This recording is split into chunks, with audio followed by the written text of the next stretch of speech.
Welcome back to Question Period. The NDP are under investigation and might owe millions of dollars. The administrative arm of the House of Commons is looking at whether the party illegally used their parliamentary staff for party business. The NDP had an office in Montreal paid for by the party, but it was run by the House of Commons staff. The NDP argued the office was to help MPs with outreach in the province, but the Speaker of the House of Commons sent a letter ordering the party to close the office dated April 8th. It said no employee of a member or House officer may have as their regular place of work any space and premises owned, leased, or under the effective control of a political party. The board is now investigating whether they will take further action. Joining me now to discuss this are members of Parliament. In Vancouver, Opposition House Leader Peter Julian.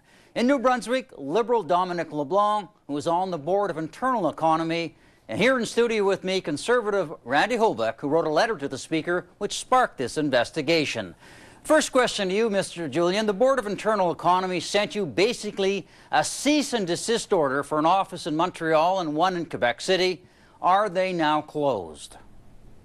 Well, that's the spin, Bob. The reality is that the NDP had been following the old rules, so the Bureau of Internal Economy came up with new rules, and we followed the old rules. We're following the new rules, but I will say this about the Bureau of Internal Economy. We believe that it is strongly partisan, that it's being misused in the same way that Mr. Harper is misusing changes to the Electoral Act. And we believe that we need to do away with the Bureau of Internal Economy. We've been saying this for some time, and their jurisdiction over MPs' expenses. Did you we need to bring the Auditor General in so that Canadians can be confident that the decisions that are being made around MPs' expenses aren't being made for partisan reasons, but are being made instead for the good of the management of the House of Commons. Have you closed those offices? As I said, we're complying with the new rules. Right. So we complied with the old rules. We were given a few hours' notice to comply with the new rules, and we're complying with the new rules. Mr. Hoback, spin? Didn't they also have an office? They wanted to set up an office in Saskatchewan where they don't even have a member of Parliament? You know, we have 14 MPs running 14 different constituency offices there to serve the people in Saskatchewan. And the NDP were going to open an outpost of all things in Saskatchewan. Just kind of shows you the relevance of the NDP in the province.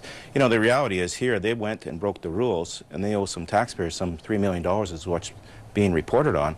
They need to pay that back. So I'm glad to hear they closed those offices, because they knew they were breaking the rules when they opened those offices. Those rules are very, very clear. The fact is, they had to be called upon it before they'd actually do something about it, and now they need to pay back that $3 million. Mr. LeBlanc, the NDP had claimed that they got the approval of the Commons clerk to go ahead with these offices, which clearly were, they looked like they were involved in partisan activities being put together with the party standings. Is that the case? Did the clerk actually, Audrey O'Brien, approve this or not? Well, I mean, you'll appreciate, Bob, that I'm not in a position, because I'm not one of the spokespersons for the Board of Internal Economy. That would be a good question to put to Madame Turmel from the NDP or Mr. Duncan. The emphasis, I think you're correct in saying the NDP claimed that this was approved. What may have been approved was not what ultimately was set up. The idea that you use parliamentary resources, taxpayers' money, to have up to a dozen people working out of an office with an NDP sign on it, paid for by a political party. Randy's right. The Saskatchewan example, frankly, makes a mockery of the idea that they're doing constituency work and communications work. In the job posting, Bob, where they advertise for this outreach worker in Saskatchewan, this is on the NDP Leader of the Opposition website, one of the qualifications was experience in election campaign or issues-based campaigning. That's not necessary if you're helping constituents with disability pensions or passports or employment insurance appeals.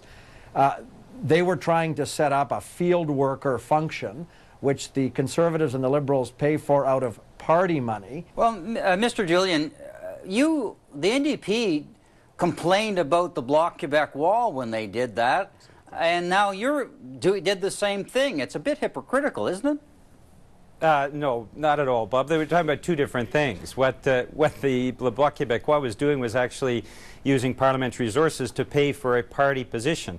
these employees were doing parliamentary work. Nobody disagrees with that. In fact, as I say, and this is important to emphasize for your viewers, the Conservatives and the Liberals actually had to change the rules so that they can have a new situation, a new set of rules that then we were forced to comply to the new rules. If we had been violating the old rules, they wouldn't have needed to change them. And the fact is, Conservatives and Liberals in a highly partisan atmosphere, which is the very secretive Bureau of Internal Economy, the Conservatives never allow information about the kinds of things they approve within the Bureau of Internal Economy to come out, but when it has to do with the official opposition, of course, they empower the Bureau of Internal Economy to speak to the media.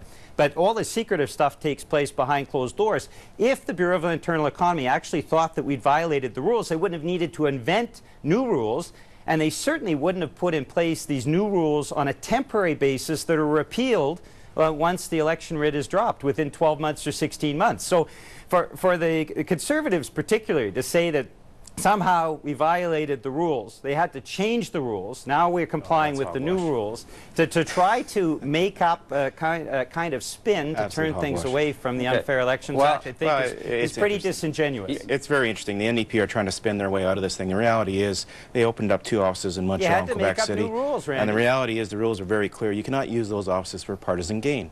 You have to use those offices, constituency offices are used to help constituents. They took the funds, used them for partisan gain, which is against all rules and all spirit of the Board of Internal Economy. They knew that, and they still broke those rules. Reality, they took some $3 million, taxpayers' dollars, and used them for partisan gain. Items they were doing out of those offices are items we do with our own party's funds. The NDP should do the same thing. Thus, the proper thing for them to do right now is pay the money back. It just shows the contempt the NDP has had for taxpayers' money. If you look back and during the last campaigns, which Dominic talked about, the fact that they're leaking in 10%ers during a campaign, during by-elections. If you go back to their actual convention, when they had union donations, and I can't remember how much money was the union donations, I can't remember the dollar amount there, but reality is they've been floundering the rules all along. This is a habit to them. And reality is somebody needs to call them on it, and they need to come clean. And finally, Bob, finally, Mr. LeBlanc, last I looked, the Liberals and the Conservatives weren't in bed with one another, but that's what Mr. Julian is saying, that you ganged up on them. Yeah, again, I mean, that's, I think, a rather disingenuous approach.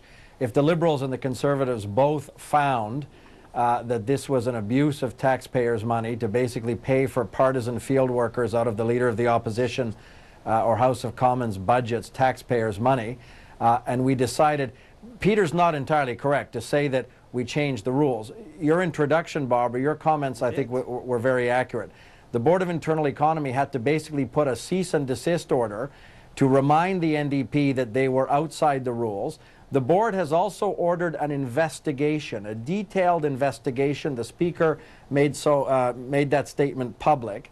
And a detailed investigation of these offices. Were there other offices? And I think Peter knows very well that the Liberals and the Conservatives, at least, will work together once we have very quickly the details of that investigation.